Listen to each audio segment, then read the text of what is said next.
प्रातः स्मरामि ललितावदनारविन्दं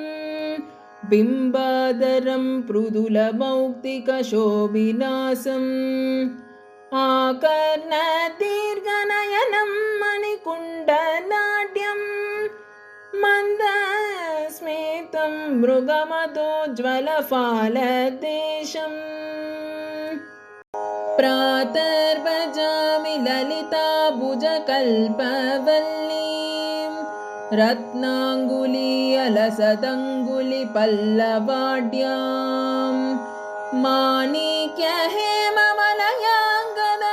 माणिक्यहेमवलयाङ्गदशोभमानां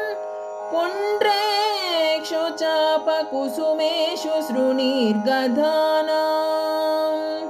प्रातर्नमामि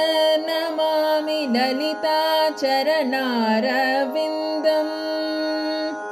भक्तेष्टदाननिरतं भवसिन्धुपोतं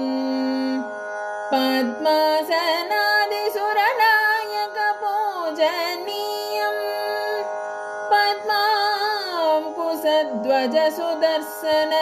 पद्माङ्कुशध्वजसुदर्शनलाञ्छनाढ्यम्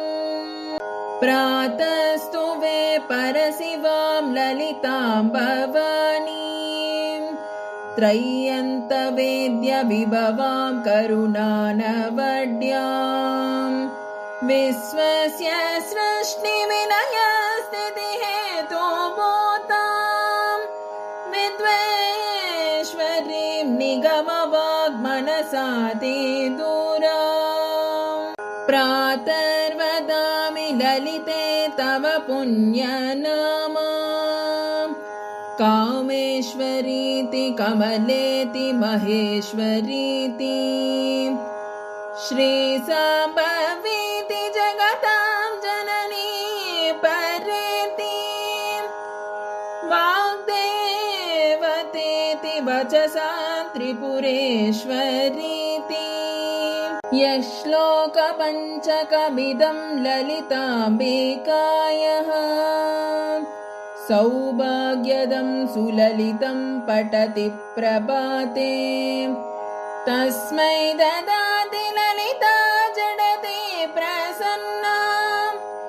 विद्यां श्रियं विमलसौख्यमनन्तकीर्तिम्